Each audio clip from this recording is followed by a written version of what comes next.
Salut à tous, aujourd'hui on se retrouve pour une vidéo un peu spéciale parce qu'on n'ira pas à l'eau, malheureusement il n'y a pas de vent.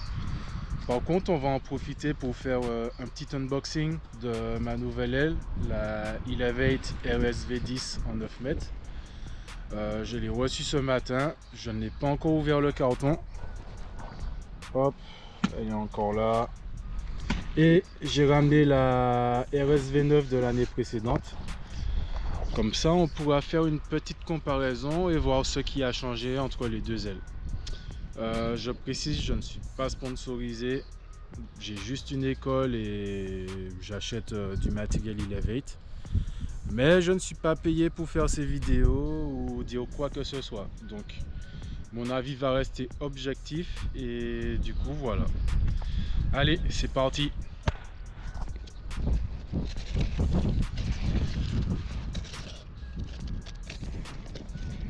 Alors je ne sais pas pour vous, mais la première chose qu'on voit c'est le changement au niveau du design sur les sacs. J'aime trop le nouveau design avec le RS en jaune qui pop bien, les petits points là qui font un dégradé. Je trouve les sacs vraiment plus beaux que ceux de la série précédente. Mis à part ça, ce sont les mêmes sacs, ils sont exactement pareils. C'est juste le design qui a un peu changé.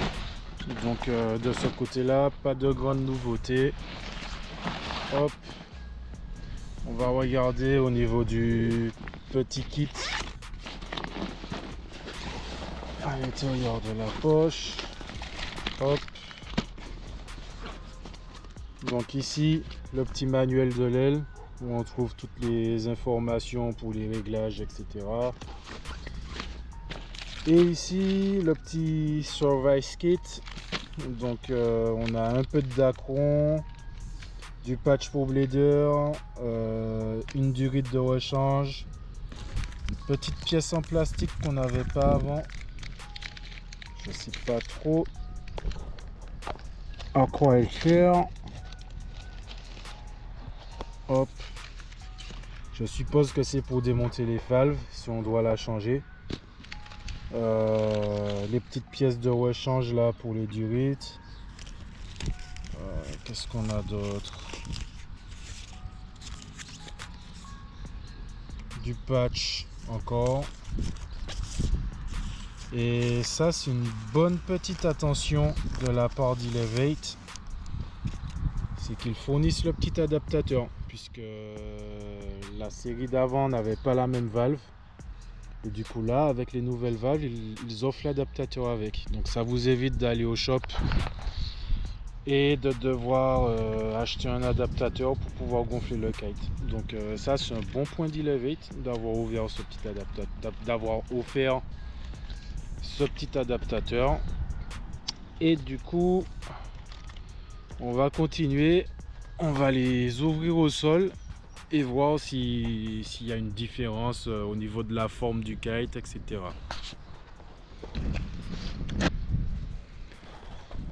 Du coup voilà, on a ouvert les kites. Donc visuellement on dirait que la 9 V10 est un peu plus large que la V9. Hop.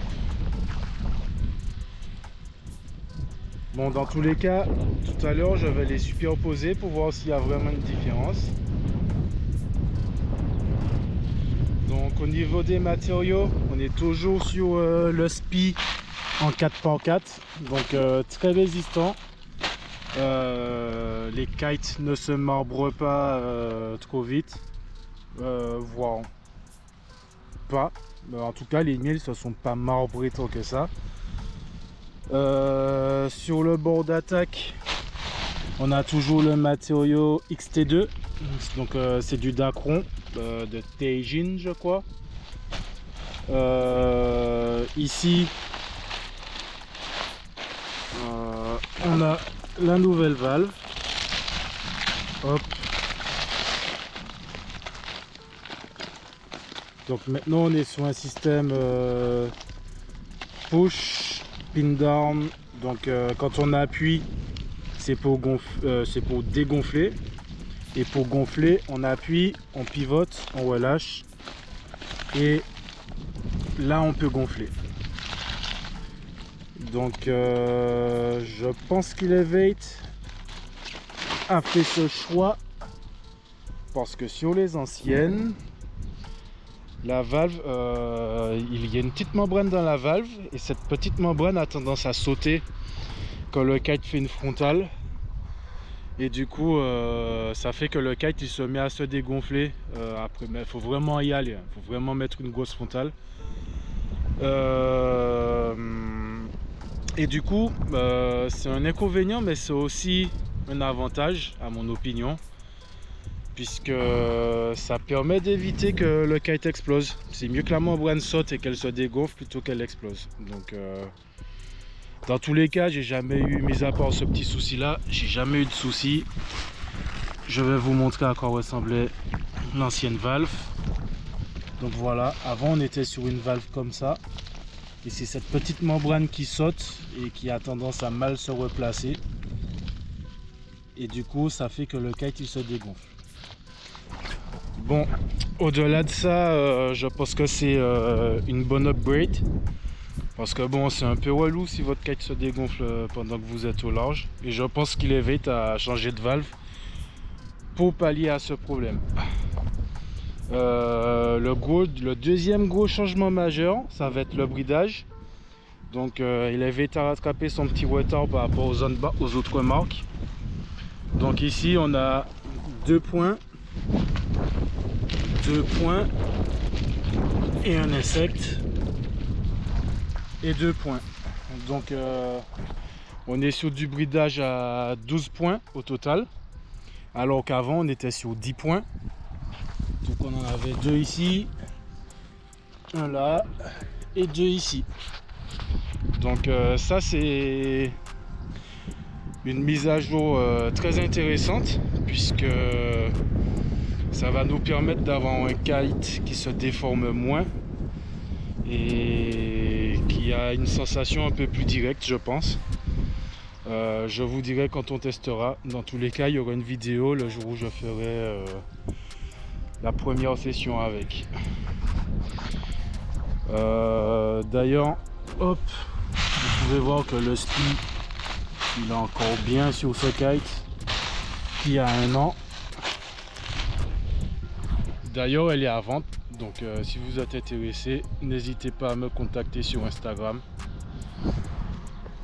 Au niveau du bord de fuite, hop, on a le X6 Ripstop ici. Donc ça permet d'avoir un bord de fuite qui ne flappe pas et qui est un petit peu plus solide.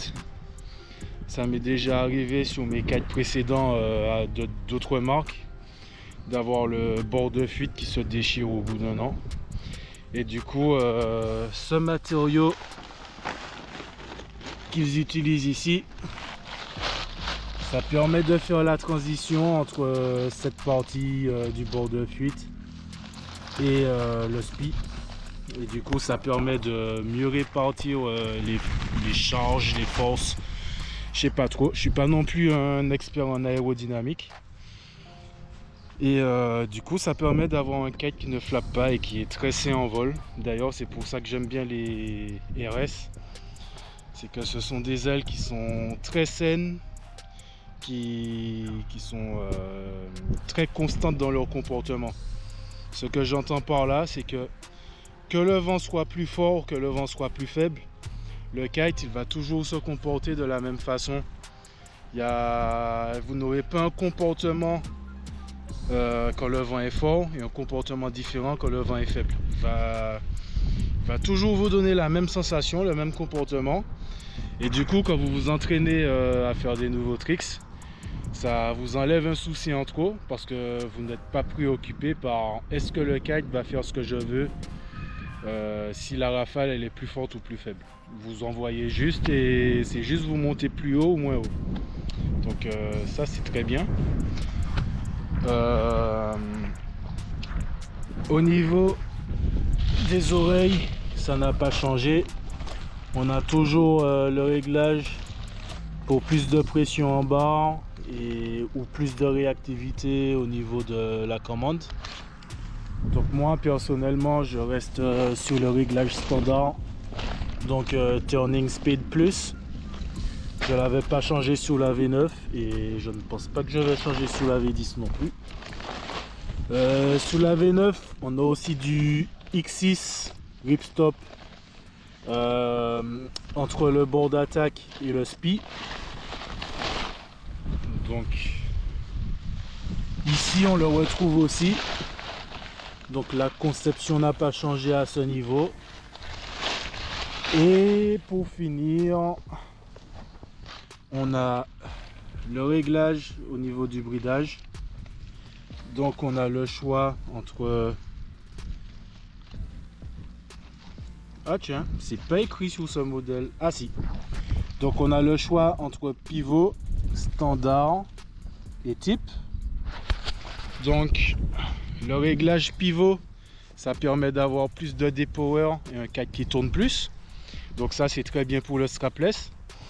Moi qui aime bien faire un peu de surf strapless dans les vagues quand on a du marin sur le 4, c'est un réglage que je prends direct. Comme ça j'ai pas un kite trop puissant.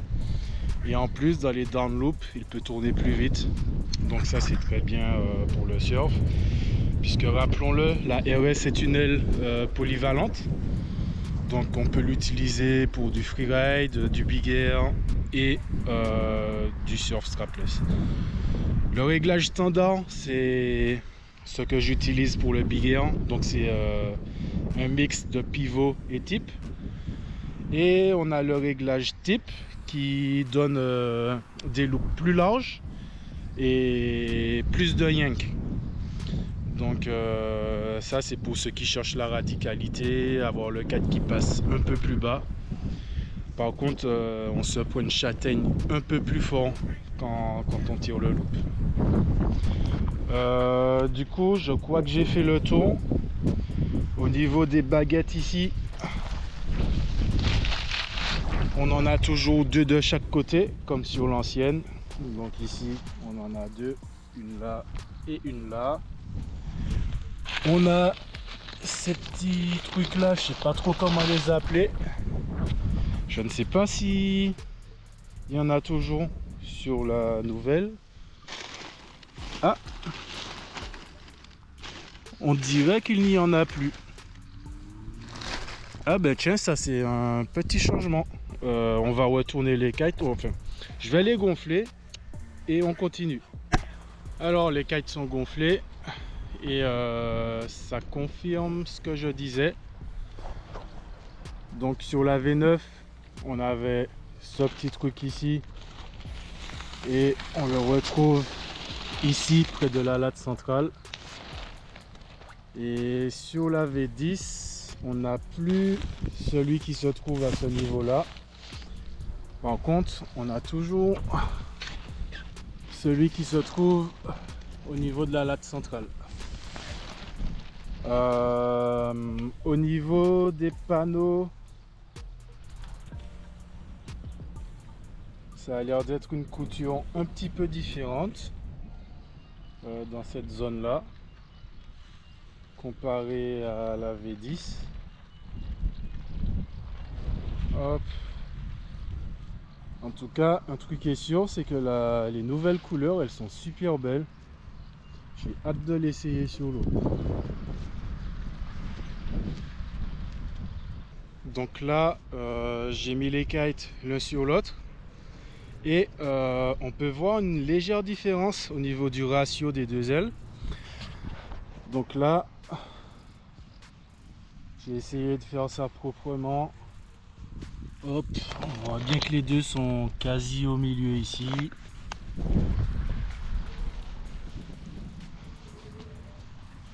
Idem par là, hop, on centre tout bien. Et là, on peut voir que la V10 a légèrement moins d'envergure que la V9. Alors dans leur com, Elevate avait dit que l'idée de la 10 ce serait d'avoir un kite qui tourne plus vite tout en conservant la capacité à avoir un bon lift et un bon hang time. Donc cette info se justifie par la petite réduction du ratio, puisque en gros, pour vulgariser, plus le ratio est élevé, plus on se rapproche de quelque chose qui ressemble à un parapente, donc un kite ouvert qui va donner du hang time mais avoir un radius de loop plus large. Donc le fait que les foil kites ils font de très gros loops très larges, et quand on réduit le ratio, on a un kite qui ressemble un peu plus à une boule et qui propose moins de hang time mais un radius de loop plus réduit. Alors pour le hang time, c'est à vérifier quand même, je ne vais pas dire de bêtises, mais en tout cas au niveau du loop, c'est sûr, un ratio plus petit donne un loop plus serré et un ratio plus grand donne un loop plus large. Donc ça vient confirmer ce qu'Elevate a avancé. Je suppose que la V9 tournera, enfin la V10 tournera plus vite que la V9. Et grâce au bridage 6 points, ça devrait permettre d'avoir quelque chose qui ne se déforme pas, donc qui donne quand même de bonnes performances en termes de lift, de hang time et de stabilité. Bon ben notre petit unboxing touche à sa fin, donc j'ai hâte d'essayer tout ça sur l'eau. Donc pour récapituler, sur la V10 on reste sur les mêmes matériaux que la V9, donc bord d'attaque en Dacron XT2, SPI en 4x4. Au niveau du bridage, on passe sur du bridage à 10 points sur la V9, à 12 points sur la V10. Donc on devrait avoir un kite un peu plus rigide, un peu plus direct, qui se déforme moins dans les rafales par exemple, ou quand on est un rider lourd. On a une nouvelle valve, donc ça devrait éviter le petit souci de la membrane qui saute et du kite qui se dégonfle quand il prend des grosses frontales. Et un ratio un peu plus petit qui devrait permettre au kite de faire des loops un peu plus serrés, donc un peu plus rapide en toute logique. Et du coup voilà, donc je voulais vraiment faire cette vidéo de façon spontanée. Je n'ai rien préparé du tout, je me suis juste basé sur les infos que j'ai lues sur le site officiel et sur ce que j'ai vu en même temps que vous. Du coup voilà, j'espère que cette vidéo vous a plu. N'hésitez pas à me dire en commentaire ce que vous pensez de ces ailes, et si vous avez des questions en général sur le matériel Elevate. Et je me ferai un plaisir de discuter avec vous. Voilà, donc prochain vlog, on va à l'eau et on teste cette V10 en 9 mètres. Et surtout, on n'oublie pas de liker, partager et de s'abonner. Allez, à plus sur l'eau.